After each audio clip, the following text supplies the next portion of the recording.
అందరికీ నమస్తే అండి. Good morning. ఈనాడు, ఆంధ్రజ్యోతి, సాక్షి, ఆంధ్రప్రభ 4 వార్తాపత్రికలు. వాటితో పాటు ఇతర వార్తాపత్రికల్లో కూడా ఏమైనా ఇంపార్టెంట్ ఉంటే చూసి చెప్తాను. సో కంటెంట్ నచ్చిన వాళ్ళు మీ మిత్రులందరికీ కూడా వీడియో లింక్ షేర్ చేయండి, సబ్స్క్రైబ్ చేసుకోండి. మొన్న హైదరాబాద్లో మీటప్ జరిగింది. మన ఛానల్ సబ్స్క్రైబర్స్ భారీగా వచ్చారు. అందరితో కూడా వాళ్ళు అడిగే ప్రతి ప్రశ్నకు నేను సమాధానం చెప్పాను. అలాగే నెక్స్ట్ విజయవాడలో కూడా మీటప్ ప్లాన్ చేస్తున్నాం. నెక్స్ట్ మంత్లో విజయవాడలో ఉంటుంది, ఆ తర్వాత వైజాగ్లో కూడా ఉంటుంది, ఆ తర్వాత రాయలసీమ ప్రాంతంలో కూడా. అసలు ఈ మీటప్స్ ఎందుకు పెడుతున్నాను, దీని ఉద్దేశం ఏంటి, అజెండా ఏంటి అనేది నేను ఆల్రెడీ నిన్న ఒక వీడియోలో చెప్పాను. ఎందుకు పెడుతున్నాం అనేది ట్రాన్స్పరెన్సీ అండ్ అకౌంటబిలిటీ. ప్రతి వ్యవస్థలో ఇది ఉండాలి. అలాగే మన గుండు సుది అండ్ ఏపీ 175 అనే ఛానల్లో కూడా, ఈ 2 ఛానల్స్ నావి కాబట్టి నాలో ఉన్న ట్రాన్స్పరెన్సీ, నేను ఎంత ట్రాన్స్పరెంట్గా ఉంటాను, నాలో అకౌంటబిలిటీ ఎంత ఉంది, నా సబ్స్క్రైబర్స్కి, నా వ్యూవర్స్కి నేను ఎలా ఉంటాను అనేది ఆ వీడియోలో చెప్పాను. వీలైతే చూడండి. ఎందుకంటే మీ అందరి ముందు వచ్చి ఒక 500 మంది 600 మంది ఎదురుగా ఉన్నప్పుడు వాళ్ళు అడిగే ప్రతి ప్రశ్నకు నేను సమాధానం చెప్పి, అంటే నేను జవాబుదారీగా ఉంటా. అలాగే నాలో స్కిల్ ఏంటి, నేనేం చెప్పగలను, నేనేం చేయగలను, నా సబ్జెక్ట్ ఏంటి అనేది మీకు కూడా తెలుస్తుంది డైరెక్ట్ అలా. అందుకని మనం మీటప్స్ వరుసగా పెడుతున్నాము. సో ఇంకొక 2 మీటప్లు 2 అయ్యాయి, ఇంకో 3 మీటప్లు పెడతాం. మొత్తం 5 మీటప్స్. 5 మీటప్స్ అయిపోయిన తర్వాత కూడా వేరే కార్యక్రమాలని నేను చెప్పాను. సో అదనమాట. విజయవాడ మీటప్లో పాల్గొనాలి అనుకున్న వాళ్ళు వాట్సాప్ నెంబర్, విజయవాడలో జరగబోతున్న మీటప్కి అందరూ రావచ్చు. అంటే గుంటూరు నుంచి, అటు ప్రకాశం నుంచి, ఇటు ఏలూరు, భీమవరం ఈ ప్రాంతాల వాళ్ళందరూ కూడా, అంటే చుట్టుపక్కల 4-5 జిల్లాల వాళ్ళు రండి. విజయవాడ మీటప్లో పాల్గొనాలి అనుకునే వాళ్ళు 7207071231 ఈ నెంబర్కి వాట్సాప్లో మెసేజ్ చేయండి. మీటప్ వెన్యూ ఎక్కడ, ఎప్పుడు, ఏంటి అనేది డీటెయిల్స్ పెడతాం. సరే, అది పక్కన పెట్టేస్తే 4 పత్రికల్లో ఉన్న అంశాలన్నీ చూద్దాం. ఫస్ట్ ఈనాడులో ఒక వార్త ఏంటంటే, వైకాపా నేతల కళ్ళల్లో సంతోషం చూడాలని రిపీట్ ఆర్డర్లతో జగన్ అస్మదీయ సంస్థ షిరిడి సాయికి భారీగా లబ్ధి. తాజాగా 5000 ట్రాన్స్ఫార్మర్ల కొనుగోలు. ఎస్పీడీసీఎల్లో ఓ ఉన్నతాధికారి నిర్వాకం. వైకాపా హయాంలో ఇష్టారాజ్యంగా దోచిపెట్టిన వైనం. ప్రభుత్వం మారినా ఇప్పటికీ అదే కుర్చీ, అదే తీరు. ఇదన్నమాట సంగతి. గవర్నమెంట్ మారింది కానీ పాలన మారినట్టు లేదు, అవినీతి మారినట్టు లేదు. షిరిడి సాయికి దోచి పెడుతున్నారు. ఇక్కడ షిరిడి సాయి విషయంలో నేను ఓపెన్గా కొన్ని విషయాలు చెప్తానండి.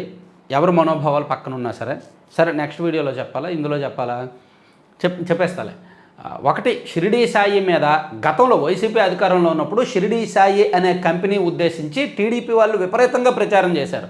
అది జగన్ బినామీ సంస్థ అని, అది వైసీపీ బినామీలుగా 92,000 కోట్లు విలువైన ప్రాజెక్టులు ఇచ్చారని, అదంతా జగన్ జేబులోకే వెళ్తున్నాయని పట్టాభి గారు మాట్లాడారు, సోమిరెడ్డి గారు మాట్లాడారు, పయ్యావుల కేశవ్ గారు మాట్లాడారు, చాలామంది మాట్లాడారు. కానీ ఇప్పుడు గవర్నమెంట్ వచ్చాక ఎందుకని మళ్ళీ వాళ్ళకై ఇస్తున్నారు? విద్యుత్ శాఖలో ఏం జరుగుతుంది అసలు? సో ఏమీ లేకుండా ఈనాడులో ఇలా రాయరు కదా. ఇప్పుడు నాలాంటి వీడియో చేస్తే మీకు లీగల్ నోటీసులు ఇస్తాం, నిన్ను లీగల్గా కోర్టుకి ఇడుస్తామని చెప్పి నన్ను భయపెట్టవచ్చు. కానీ ఇప్పుడు ఈనాడులో రాశారుగా, ఈనాడు మీద కూడా కేసులు పెట్టండి, ఈనాడుని కూడా కోర్టుకు లాగండి. సో ఎలా ఉందంటే, అంటే శాఖల్లో ఏం జరుగుతోంది అనేది తెలియట్లా వాళ్ళకి. సరే, ఎనీవే, జగన్ జమానాలో వైకాపా నేతల కళ్ళల్లో సంతోషం చూసేందుకు విద్యుత్ సంస్థల నుంచి వారికి కోట్లలో లబ్ధి చేకూర్చడంలో దక్షిణ విద్యుత్ పంపిణీ సంస్థ ఒక ఉన్నతాధికారి కీలకంగా వ్యవహరించారు. ట్రాన్స్ఫార్మర్ల కొనుగోలు నుంచి సబ్స్టేషన్ల పనులు కేటాయింపు, స్మార్ట్ వ్యవహారాల వరకు పార్టీ అస్మదీయులు కట్టబెట్టడంలో తనదైన నైపుణ్యాన్ని ప్రదర్శించారు. ప్రస్తుతం ఎస్పీడీసీఎల్లో అనుభవిస్తున్న కీలక హోదాతో పాటు 3 డిస్కంలకు ఉన్నతాధికారిగా పనిచేసే భాగ్యాన్ని కల్పించిన షిరిడి సాయి ఎలక్ట్రికల్స్ రుణం తీర్చుకుంటున్నారన్న ఆరోపణలు వెల్లువెత్తుతున్నాయి. 70 కోట్లతో మరో 5,000 ట్రాన్స్ఫార్మర్ల కొనుగోలుకు రిపీట్ ఆర్డర్ ఒకటి ఇచ్చారంట. పచ్చిగా చెప్పుకోవాలంటే, గతంలో వైసీపీ వాళ్ళు ఉన్నప్పుడు షిరిడి సాయికి భారీగా కాంట్రాక్ట్లు ఇచ్చారు. టీడీపీ వాళ్ళు వాళ్ళ దగ్గర డబ్బులు తీసుకొని కాంప్రమైజ్ అయ్యారు. డబ్బులు ఎలా తీసుకున్నారో మనం చాలాసార్లు చెప్పాం. ఎలక్టోరల్ బాండ్స్ రూపంలో వచ్చింది టీడీపీకి. దాంతో టీడీపీ వాళ్ళు వాళ్ళతో కాంప్రమైజ్ అయిపోయారు. ఇప్పుడు వాళ్ళకు అనుకూలంగా పనులు చేస్తున్నారనమాట. ఇది టీడీపీదే తప్పు, టీడీపీ పార్టీదే తప్పు ముమ్మాటికి. ఒక అవినీతి కంపెనీ దగ్గర ఎలక్టోరల్ బాండ్స్ రూపంలో ఫండ్స్ తీసుకోవడం ఏంటి, డబ్బులు తీసుకోవడం ఏంటి, ఇప్పుడు వాళ్ళకి కట్టబెట్టడం ఏంటి, కార్యకర్తల ఎమోషన్స్తో ఆడుకుంటున్నట్టు కాదా? రాజకీయాలండి, రాజకీయం వరస్ట్గా ఉందన్నమాట ఏపీలో.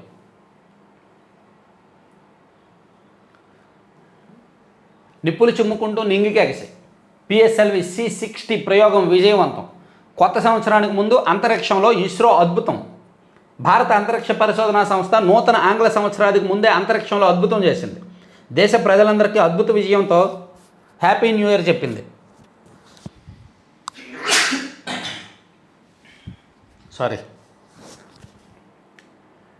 చైనా, రష్యా, అమెరికా మాత్రమే అంతరిక్షంలోకి 2 ఉపగ్రహాలను అనుసంధానం చేస్తున్నాయి. ఈ తరహాలో సాంకేతికతతో తాజాగా భారత్ కూడా 1 వాట్ సరసన చేర్చింది. నిన్న పిఎస్ఎల్వి C-60 ప్రయోగం జరిగింది, విజయవంతమైంది అనమాట. అదొకటి రాశారండి. తర్వాత మహిళల్లో ఉచిత బస్సు ఉగాది నుంచి ఇంప్లిమెంట్ చేయాలని చూస్తున్నారు. మహిళలకు ఉచిత బస్సు ప్రయాణం అనే పథకాన్ని, అంటే సూపర్ 6 హామీల్లో ఇది కూడా ఒకటి, ఉగాది నుంచి చేయాలని చూస్తున్నారు. తర్వాత రాష్ట్ర ముఖ చిత్రమే మారిపోతుంది. గోదావరి బనకచెర్ల అనుసంధానంతో సాగు పరిశ్రమల అవసరాలకు పుష్కలంగా నీళ్లు. ప్రాజెక్టుకు తెలుగు తల్లికి జలహారతిగా పేరంట. తెలుగు తల్లికి జలహారతి అనే పేరు పెట్టారంట. నిధులు సమకూరితే 3 ఏళ్లలో సాకారం. హైబ్రిడ్ యూనిటీ విధానంలో చేపట్టే యోచన. ప్రైవేటు సంస్థల భాగస్వామ్యంతో నిర్మాణం, నిర్వహణ. ముఖ్యమంత్రి చంద్రబాబు వెల్లడి. దాదాపుగా 80,000 కోట్లు ఖర్చు అవుద్ది. నదుల అనుసంధానం, బనకచెర్ల, గోదావరి నదులు.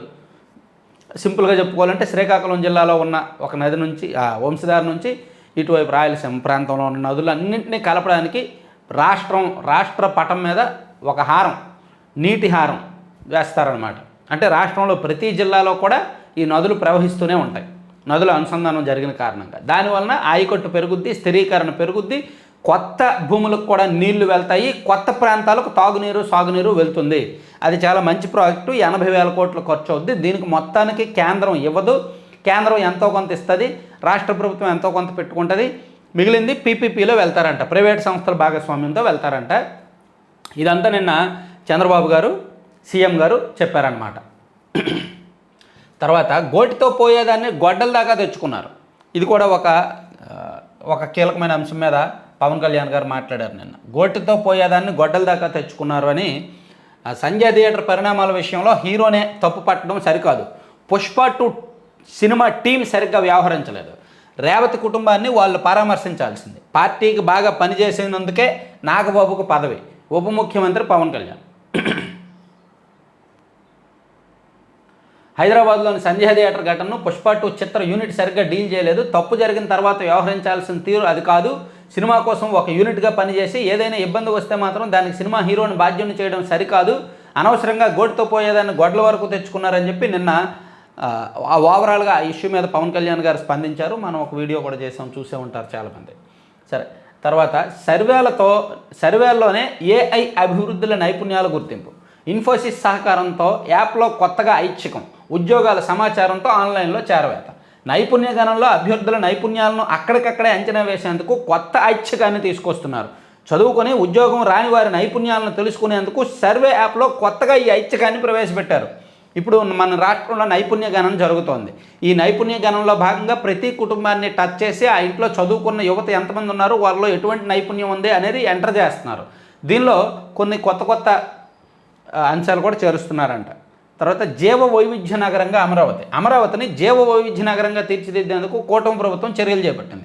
వివిధ రకాల మొక్కలు, పక్షులు, జీవజాతులతో ఆకర్షణీయంగా మార్చేందుకు, ఉష్ణోగ్రతలు పెరగకుండా చూసేందుకు ప్రముఖ పర్యావరణ శాస్త్రవేత్త ప్రొఫెసర్, బయోడైవర్సిటీ నిపుణులు, ఢిల్లీ యూనివర్సిటీ విశ్రాంతి వైస్ ఛాన్సలర్ CR బాబు సూచనలు తీసుకుంటోంది అని రాశారనమాట. ఇవన్నీ ఈనాడు మొదటి పేజీ వార్తలు. ఈ కవచం మీకుందా? ఇన్సూరెన్స్ పాలసీల గురించి అవగాహన కల్పిస్తూ ఈ కవచం మీకుందా అని చెప్పి ఈనాడులో రాశారు. రాష్ట్రానికి 1,82,162 కోట్ల పెట్టుబడులంట. 2.63 లక్షల మందికి ఉపాధి. BPCL, రిలయన్స్ వంటి దిగ్గజ సంస్థల రాక. విశాఖలో వచ్చే జూన్ నుంచి TCS కార్యకలాపాలు. సీఎం అధ్యక్షతన జరిగిన SIPB సమావేశంలో ఆమోదం. నిర్దేశిత వ్యవధిలో ప్రాజెక్టులు పూర్తి చేసేలా పర్యవేక్షణ. రాష్ట్రంలో పారిశ్రామిక ఇంధన రంగాల్లో 1,82,162 కోట్ల పెట్టుబడులకు ప్రభుత్వం ఆమోదం తెలిపిందండి. మంచిదేగా. పారిశ్రామిక రంగంలోనేమో భారత్ పెట్రోలియం కార్పొరేషన్ 96,862 కోట్ల పెట్టుబడి, టీసీఎస్ 80 కోట్ల పెట్టుబడి, 2,000 మందికి ఉపాధి. అజాద్ మొబిలిటీ ఇండియా శ్రీ సత్యసాయి జిల్లాలో 1,046 కోట్ల పెట్టుబడి. బాలాజీ యాక్షన్ బిల్డ్వేర్ అనే సంస్థ 1,174 కోట్ల పెట్టుబడి. ఆ తర్వాత ఇంధన రంగంలో ఏఎం గ్రీన్ అమ్మోనియా వీళ్ళు 12,000 కోట్ల పెట్టుబడి. తర్వాత జాన్ కాకరేల్ గ్రీన్ కో హైడ్రోజన్ సొల్యూషన్స్ 2,000 కోట్లు. రిలయన్స్ ఇండస్ట్రీస్ వాళ్ళు 65,000 కోట్లు. సో మొత్తం మీద రాష్ట్రం మీద ఎవరెవరు ఎంతెంత పెట్టుబడులు పెడుతున్నారు, ఎంత ఉపాధి అనేది మొత్తం రాసుకొచ్చారు. ఇందులో ఎక్కువగా రిలయన్స్ వాళ్ళు 2.5 లక్షల మందికి ఉపాధి కల్పించబోతున్నారు. రిలయన్స్ ఇండస్ట్రీస్ వాళ్ళు. బీసీ అధికారి సిఎస్ కావడం గర్వంగా ఉంది. విజయానందను ప్రభుత్వ ప్రధాన కార్యదర్శిగా నియమించడంపై మంత్రుల హర్షం. సీనియారిటీ లిస్టులో నిజానికి సాయి ప్రసాద్ గారు ముందున్నారు. ఐఏఎస్ శ్రీలక్ష్మి టాప్లో ఉన్నారు. ఆ తర్వాత సాయి ప్రసాద్ గారు ఉన్నారు. సాయి ప్రసాద్ గారు కమ్యూనిటీని చూసి సిఎస్ నియామకంలో కూడా కమ్యూనిటీ చూశారంట. చూడాల్సి వచ్చింది. యాక్చువల్లీ సీనియారిటీ లిస్టులో విజయానంద్ గారి కంటే పైన సాయి ప్రసాద్ గారు ఉన్నారు. సీనియారిటీ జాబితా చూస్తే సాయి ప్రసాద్ గారికి ఇవ్వాలి. కానీ విజయానంద్ గారికి ఎందుకు ఇచ్చారు? ఆయన అంటే సాయి ప్రసాద్ గారికి ఇస్తే మళ్ళీ సేమ్ కమ్యూనిటీ వాళ్ళకి ఇచ్చుకున్నారు అని అంటారని విజయానంద్ గారికి ఇచ్చారు. దాన్ని ఇప్పుడు బీసీలు ఒకప్పుడు మంత్రులకే బీసీలకు ఇస్తే బీసీ అని బంద్ చేసుకునేవాళ్ళు. ఇప్పుడు సిఎస్ను కూడా బీసీలకు ఇవ్వడం గర్వకారణంగా ఉందంటే మార్కెట్ చేస్తున్నారు. అసలు అధికారుల నియామకంలో కూడా కులం ఏమిటండి? ఏంటో సిస్టమ్ బాగా వరస్ట్గా ఉందండి. ఐఏఆర్ఐ డైరెక్టర్గా చెరుకుమల్లి శ్రీనివాసరావు నియామకం సక్రమమే, తోసిపుచ్చిన కేంద్ర వ్యవసాయ శాఖ. ఓకే.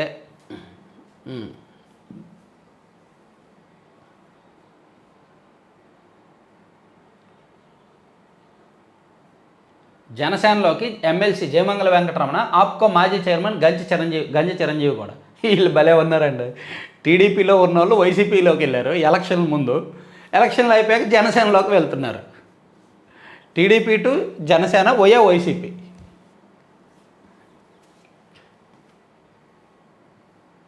సో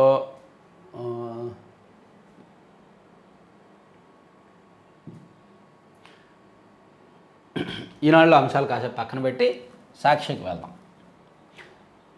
చెప్పినవి ఏదైనా ఈనాడులో కవర్ అయినా వేరే పత్రికల్లో కవర్ అయితే చెప్పను, వేరే వార్తలు మాత్రమే చెప్తా.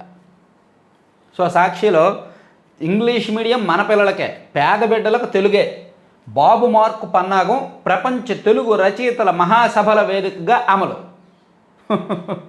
ప్రపంచ తెలుగు మహాసభల్లో తెలుగుని బతికించడానికి, తెలుగు భాష ప్రాచుర్యం కోసము తెలుగు భాష రచయితలు, కవులు, పెద్దలు అందరూ కూర్చొని మాట్లాడుకుంటే దానిలో రాజకీయం వెతికే దరిద్ర గొట్టు రాత.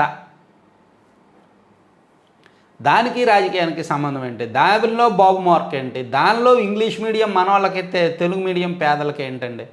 అసలు ఇంగ్లీష్ మీడియం సరే, డబ్బున్న వాళ్ళు ఇంగ్లీష్ మీడియం చదివించుకుంటారు. ఇప్పుడు వీళ్ళు రాసిందే వద్దాం. వీళ్ళు రాసింది ఏంటంటే ఉన్నతంగా ఉన్న వాళ్ళందరూ ఇంగ్లీష్ మీడియం చదివించుకుంటారు, పేదవాళ్ళకు మాత్రం తెలుగు మీడియంలో చదువులు చెప్తారు అని రాశారనమాట. ఒకవేళ ఇంగ్లీష్ మీడియం చదివితే తెలుగు రాకపోతే జీవితాంతం ఆ లోటు వేధిస్తుంది తెలుసా? అరే మేము తెలుగు వాళ్ళం, మా పిల్లలకు తెలుగు రాదు, తెలుగులో రాయడం రాదు, తెలుగులో చదవడం రాదు అని జీవితాంతం బాధపడతారు తెలుసు. సో అందరికీ తెలుగు కావాలి, అందరికీ ఖచ్చితంగా తెలుగు కావాలి. మన మాతృభాష, మన అమ్మ భాష తెలుగు. సో తెలుగులో చదువుకొని ఇంగ్లీష్ కూడా అవసరానికి, రేపొద్దున ఉద్యోగాలు చేయాలన్నా, విదేశాలకు వెళ్ళాలన్నా ఇంగ్లీష్ అవసరం. కాబట్టి ఇంగ్లీష్లో కూడా ప్రావీణ్యం ఉండాలి. అది దాన్ని వాళ్ళు అక్కడ మీటింగ్లో కూడా వాళ్ళు అదే చెప్పారు. ఆంగ్లం అవసరమే, అలాగని తెలుగుని పక్కన పెట్టకూడదు. ఇందులో భాగంగానే మహాసభల్లో మేధావులు, ప్రముఖులు, రాజకీయ నేతలతో చర్చ. కూటమి సర్కారు కుట్రపూరిత అడుగులు. తల్లిదండ్రులు ఆరాటపడ్డ విద్యనందించిన జగన్ ప్రభుత్వం వారి సంపూర్ణ ఆమోదంతోనే 2020-21లో ఇంగ్లీష్ మీడియం ప్రారంభం. గత ఏడాది 93% మంది ఇంగ్లీష్ మీడియంలోనే పరీక్షలకు హాజరు. ఇది తప్పు. అసలు పేరెంట్స్ ఇంగ్లీష్ మీడియాన్ని యాక్సెప్ట్ చేయట్లా. పేరెంట్స్ ఎప్పుడు కావాలి పిల్లలకి ఇంగ్లీష్ మీడియం? 6వ తరగతి నుంచి ఇంగ్లీష్ మీడియంలో ఉంటే పర్లా, 6, 7, 8, 9, 10 తరగతులు ఇంగ్లీష్ మీడియంలో చదివితే పర్లా. సడన్గా 10వ తరగతి వచ్చేసరికి ఇంగ్లీష్ మీడియంలోకి మారిపోతే వాళ్ళకి ఏమవ్వాలి? 9వ తరగతి వరకు తెలుగు మీడియంలో చదువుకొని 10వ తరగతి పరీక్షలు ఇంగ్లీష్ మీడియంలో రాయాలా? దాన్ని తల్లిదండ్రులు యాక్సెప్ట్ చేయాలి. అందుకని ఈ ప్రభుత్వం సరే ఈ సంవత్సరం తెలుగు మీడియంలోనే రాసుకోండి ఆప్షన్ అని చెప్పి వచ్చి చెప్పింది. అది తల్లిదండ్రుల ఆమోదంతోనే. ఇంగ్లీష్ మీడియం అనేది పునాదుల నుంచి ఉంటే పర్లా, సడన్గా మధ్యలో ఇంగ్లీష్ మీడియం వచ్చేస్తే ఇబ్బంది పడతారుగా. నిరుడు ప్రభుత్వ స్కూళ్ళ నుంచి పెద్ద సంఖ్యలో టాపర్లు, టోఫెల్ నుంచి ఐబీ దాకా సర్కారు స్కూళ్ళ ప్రయాణం, ఉచితంగా బైలింగ్వల్ పాఠ్య పుస్తకాలు, డిక్షనరీలు, పిల్లల ఆహారం నుంచి సదుపాయాల దాకా జాగ్రత్తలు. నేషనల్ అచీవ్మెంట్ సర్వే 2023లో ఏపీనే టాప్. తల్లిదండ్రులకు ఇష్టం లేని ఒక నిర్ణయం తీసుకొని విద్యా వ్యవస్థతో ఆడుకొని ఇంగ్లీష్ మీడియాన్ని తీసుకొచ్చి అల్లకొల్లోలం చేశాక ఇంకా దాన్ని సమర్థించుకొని ఇటువంటి వార్తలు రాసుకోవడానికి కొన్ని ఉండాలి, కొన్ని లక్షణాలు ఉండాలి. ఆ లక్షణాలు దురదృష్టవశాత్తు ఈ పత్రికలు లేవు కాబట్టి రాస్తారనమాట. సో దీని గురించి ఏం చెప్తాం? మరీ ఇంత చెత్తగా రాస్తే ఏం చెప్తాం దీని గురించి? ఏదో ప్రభుత్వం కుట్ర చేసినట్టు, తెలుగు మహాసభల్లో అలా మాట్లాడించినట్టు రాసుకొచ్చారనమాట. తర్వాత చంద్రబాబు బరితెగింపు, చంద్రబాబు ప్రభుత్వ బరితెగింపు, పేరుని నాని కుటుంబమే లక్ష్యంగా అక్రమ కేసులు, రికవరీ మొత్తం చెల్లించినా వదలకుండా వేధింపులు. రికవరీ చెల్లించడం ఏంటి? సిగ్గుండాలి. దొంగతనం చేస్తారండి, ఒక ఇంట్లో మనం ఒక 1,00,000 రూపాయలు దొంగతనం చేస్తాం, వాళ్ళు వెళ్ళి కేసు పెడతారు, మనం వెళ్ళి ఆ 1,00,000 రూపాయలు వాళ్ళకి ఇచ్చేస్తే కేసు విత్డ్రా చేసేసుకోవాలా? అసలు దొంగతనం చేయడం తప్పు కదా. పోలీసులు కేసు పెట్టరా? దొంగతనం చేశారు, మళ్ళీ డబ్బులు కట్టేశారు, తప్పు అయిపోయిందని. ఇప్పుడేమో రికవరీ కట్టినా సరే వేధింపులు అంట. మరి ఎవడు చేయమన్నాడు? అసలు బియ్యం బస్తాలు ఎవడు అండి పక్కదారి పట్టించమన్నాడు? ముందస్తు బెయిల్ రాగానే మరోసారి రికవరీ నోటీసులు. ఇది టీడీపీ కూటమి పన్నాగం అని రాసుకొచ్చారు. అధికారంలో ఉన్నప్పుడు ఇష్టం వచ్చినట్టు మేశారు, అధికారం పోయింది, వీళ్ళు వెంటాడుతున్నారు, దాన్ని పట్టుకొని కుట్రాపూరితం బరితెగింపు అని చెప్పి ఇష్టం వచ్చినట్టు మాట్లాడుతున్నారు. రాజకీయం అండి, ఎలా ఉన్నారండి బాబు. అత్యంత ధనిక సీఎం చంద్రబాబు 930 కోట్లకు పైగా ఆస్తులు పోగేశారు. ఏడీఆర్ నివేదిక.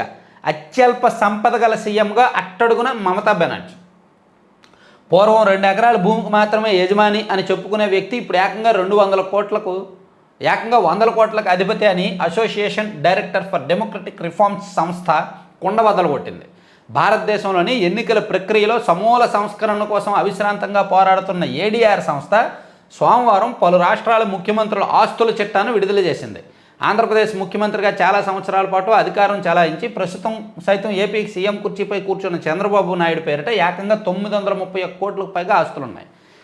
2023లో రిలీజ్ చేసిన నివేదిక ప్రకారం జగన్మోహన్ రెడ్డి గారికి ఆస్తులు ఎక్కువ, ఇప్పుడు చంద్రబాబు గారికి ఆస్తులు ఎక్కువ. మన రాష్ట్రంలో సీఎంలు, ధనిక సీఎంలు ఉన్నది మన రాష్ట్రమే, ఎక్కువ అప్పులు చేస్తున్నది రాష్ట్రమే, ఆర్థికంగా ఇబ్బందుల్లో ఉన్నది మన రాష్ట్రమే. కానీ సీఎంలుగా ఉన్న వాళ్ళకి మాత్రం ఆస్తులు ఉన్నాయి, 100 కోట్ల ఆస్తులు ఉన్నాయి. చూసారా ఎలా ఉందో మన వ్యవస్థ? అర్థమైంది కదా చెప్పింది. రాష్ట్రం పరంగా మనం పేద రాష్ట్రం, అప్పుల పాలవుతున్న రాష్ట్రం. నాయకుల పరంగా, కుర్చీల పరంగా ఆయన ధనికుడే, ఈయన ధనికుడే. గతంలో పరిపాలించిన వ్యక్తి ధనికుడే, ఈయన ధనికుడే. ఇక మీ తమాషాలు చాలు. సీసీటీవీ ఫుటేజీల విషయంలో పోలీసుల తీరుపై హైకోర్టు ఆగ్రహం. అక్రమ నిర్బంధాలపై ఎప్పుడు ఫుటేజీ అడిగినా కుంటి సాకులు చెప్తున్నారు. కోర్టు అడగగానే మిస్టీరియస్గా ఫుటేజీ మాయమైపోతుంటుంది. ఇలాంటి వాటికి ఫుల్ స్టాప్ పెట్టాల్సిన సమయం ఆసన్నమైంది. ఈ విషయంలో పోలీసులకు గట్టి సందేశం పంపుతాం. సీసీటీవీ ఫుటేజీ లేదన్న మాచవరం ఎస్హెచ్ఓపై హైకోర్టు ధర్మాసనం. పోలీస్ స్టేషన్లో సీసీటీవీ ఫుటేజ్ ఉండాలి. ప్రతి పోలీస్ స్టేషన్లో కూడా సీసీటీవీ ఫుటేజ్ ఉండాలి, సీసీటీవీ రికార్డ్ అవ్వాలి.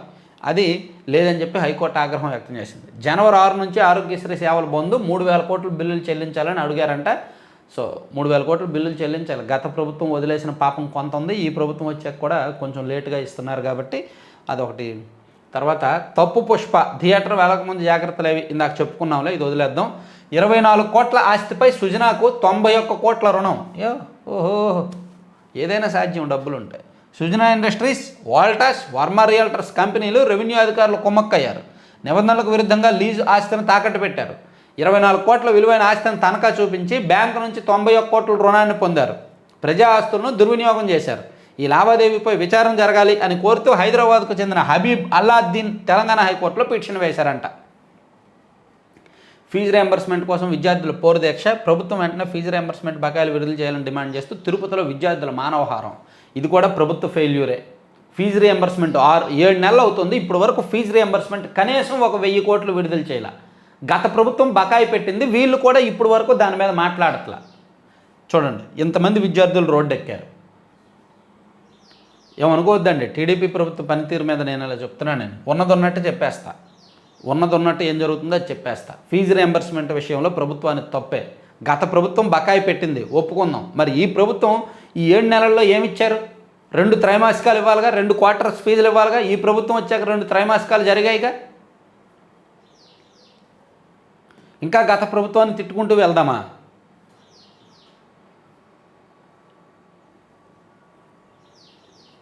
ఆంధ్రజ్యోతిలో చూస్తే ఇది అయిపోయింది.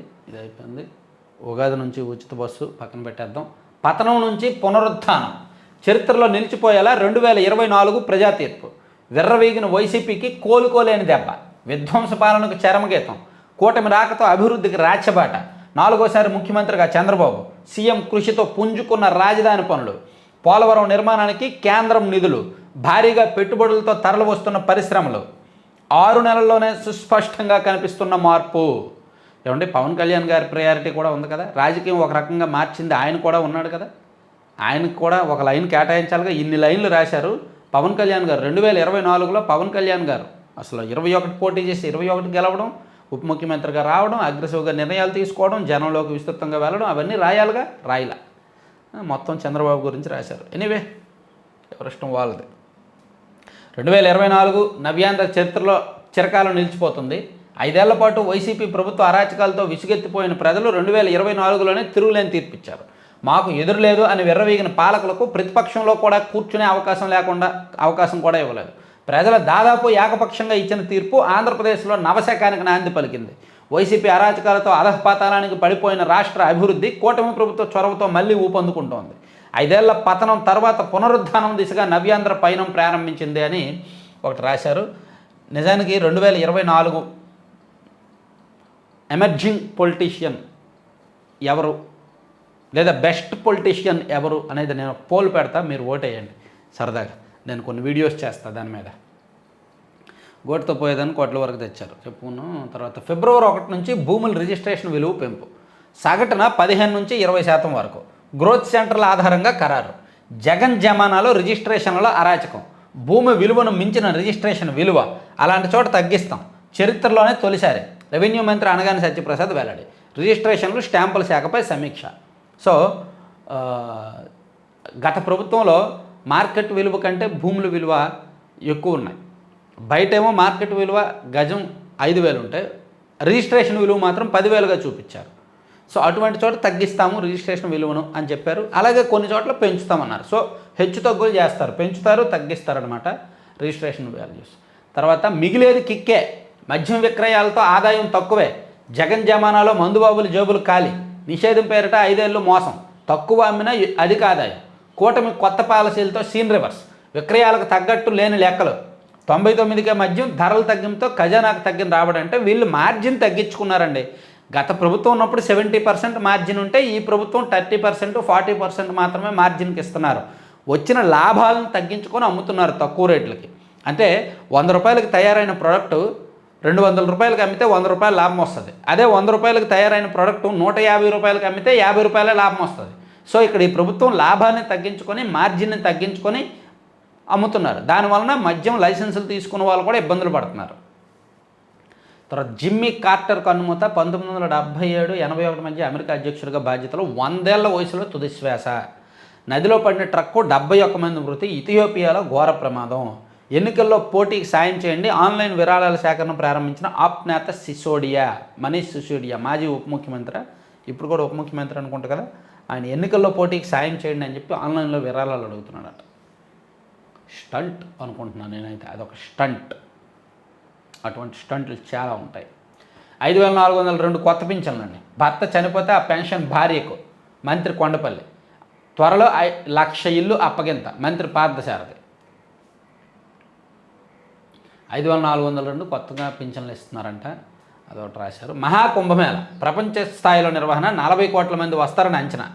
1,60,000కు పైగా టెంట్లు, 1,50,000 టాయిలెట్ల నిర్మాణం, 1,250 కిలోమీటర్ల పైప్ లైన్లు, 4,000 హెక్టార్లలో మేళా ఏర్పాట్లు ప్రతిష్టాత్మకంగా భావిస్తున్న ఉత్తరప్రదేశ్ ప్రభుత్వం. జనవరి 13 నుంచి ప్రారంభం, మకర సంక్రాంతి రోజు తొలి స్నానం. సో మహా కుంభమేళా జరగబోతోంది ఉత్తరప్రదేశ్లో గంగా నదిలో. సో దానికి సంబంధించి అన్నీ కూడా ఏర్పాట్లు చేస్తున్నారు. కుంభమేళా దేశవ్యాప్తంగా చాలామంది వెళ్తారు, కోట్లాది మంది వెళ్తారు, 40 కోట్ల మంది వస్తారని అంచనా వేస్తున్నారంట. తర్వాత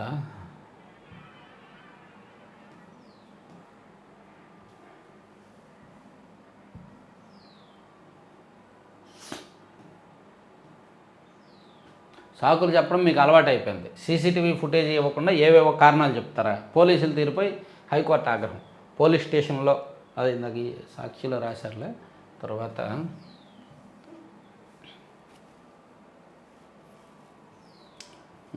ఆంధ్రప్రభకు వెళ్దాం. సమన్వయంతో సుపరిపాలన, నమ్మకాన్ని వమ్ము చేయను, సీఎం చంద్రబాబు ఆశయాలు అమలు చేసే దిశగా చర్యలు. ఆంధ్రప్రభ ఇంటర్వ్యూలో నూతన ప్రధాన కార్యదర్శి కె విజయానంద్. రాష్ట్ర ప్రభుత్వ కొత్త ప్రధాన కార్యదర్శి విజయానంద్ 1992 బ్యాచ్ అధికారి. ఉమ్మడి కడప జిల్లా వాస్తవ్యుడు. ఉమ్మడి విభజిత ఏపీలో అనేక కీలక పోస్టుల్లో పనిచేశారు. రేపటి నుంచి ఈయన కొత్త సీఎస్గా రాబోతున్నారు. ఈయన రావడం వెనుక అనేక నాటకీయ పరిణామాలు జరిగాయి. పెట్టుబడులు క్యూ ఇందాక చెప్పుకున్నాం.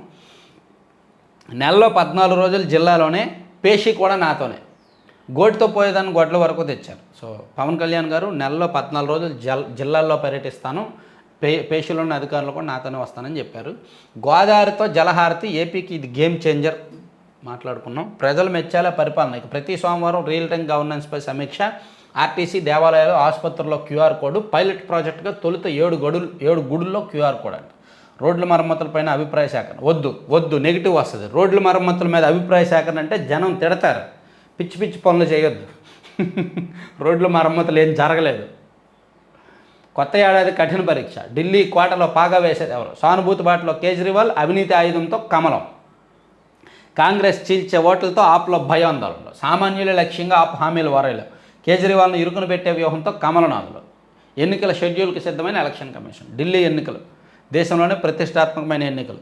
బీజేపీ గత 3 ఎన్నికలుగా కొరకరాని కొయ్యగా మారిన అరవింద్ కేజ్రీవాల్ గారు ఈసారి లొంగుతారా లేదా, ఈసారి ఆప్ని ఓడించగలదా లేదా బీజేపీ అనేది చాలా ఇంట్రెస్టింగ్ అనమాట. చూద్దాం ఢిల్లీలో ఏం జరుగుతుంది, ఏం జరగబోతోంది అనేది. ఆంధ్రప్రభ అయిపోయింది.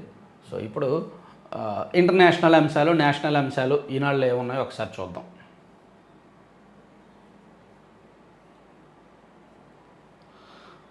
సోషల్ మాస్టరే సూత్రధారి. 10 ప్రశ్నపత్రం లీకేజీ కేసులో మొన్న హాఫ్ ఇయర్లీ ఒక ప్రశ్నపత్రం లీక్ అయింది. దానికి సోషల్ మాస్టర్ కీలకమంట. తర్వాత ఎస్సీ ఉపకులాల సమగ్ర విచారణ ఇవ్వాలి, అది రాశారు. తర్వాత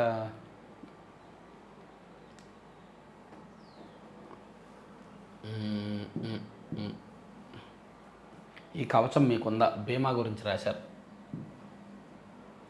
ఏపీపీఎస్సీ చైర్మన్ సభ్యుల నియామకాల కోసం సలహా కమిటీ ఏర్పాటు చేయాలి.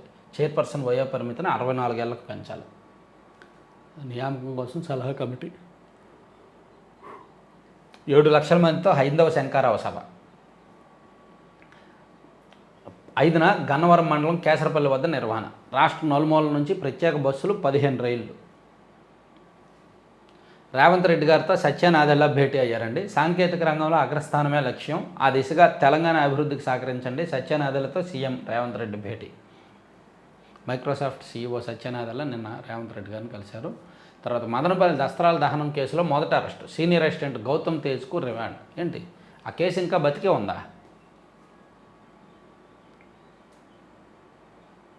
4 ఏళ్ల బాలుడిపై గొడ్డలతో దాడి, తీవ్ర గాయాలతో అక్కడికక్కడ మృతి, మతిస్థిమితం లేక నిందితుడు ఘాతుకం.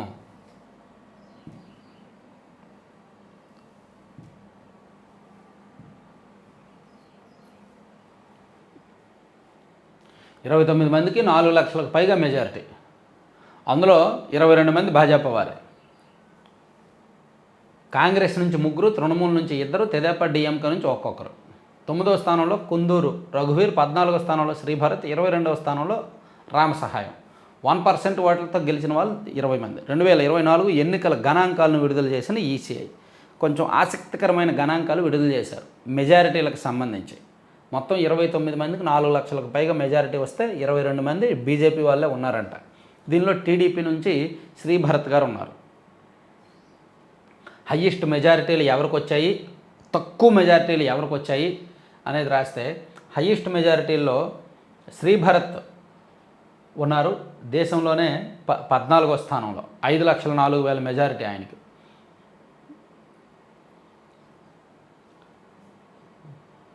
తర్వాత అత్యల్ప మెజారిటీల్లో 48 ఓట్ల తేడాతో గెలిచాడంటే ఈయన మహారాష్ట్ర శివసేన ఎంపీ రవీంద్ర దత్తారాం వైకర్.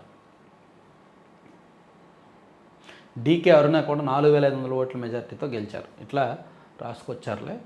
తర్వాత భారత్కు ఆత్మీయ మిత్రుడు 1978 నాటి కార్టర్ పర్యటనలో బలపడిన ఢిల్లీ వాషింగ్టన్ బంధం. సో అమెరికా మాజీ అధ్యక్షుడు 1977 నుంచి 87 వరకు అధ్యక్షుడిగా పనిచేసిన జిమ్మీ కార్టర్ మరణంతో ఆయనతో మన దేశానికి ఉన్న బంధం ఏంటనేది రాశారు. తర్వాత కొత్త సంవత్సర వేడుకల కోసం రాహుల్ గాంధీ విదేశాలకు. భాజపా ఐటీ సెల్ నాయకుడు అమిత్ మాలవీయ ఆరోపణ. మీరెందుకు బాధపడుతున్నారన్న హస్తం పార్టీ. ఆయన కొత్త సంవత్సరం వేడుకల కోసం పొలిటీషియన్స్ సాధారణంగా విదేశాలకు వెళ్తారు. దాన్ని కూడా అంత రాజకీయం చేయాల్సిన అవసరం లేదుగా, ఆయన పర్సనల్ వ్యవహారం ఏమో.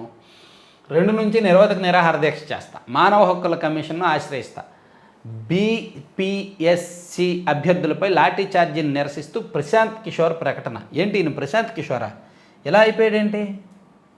వైసీపీ ఓడిపోయిందని ఎలా అయిపోయాడా, లేకపోతే ఈయన కాంట్రాక్టులు రావట్లేదని ఎలా అయిపోయాడా, లేదంటే రాజకీయాల్లోకి వెళ్ళి ఎలా అయిపోయాడు ఈయన?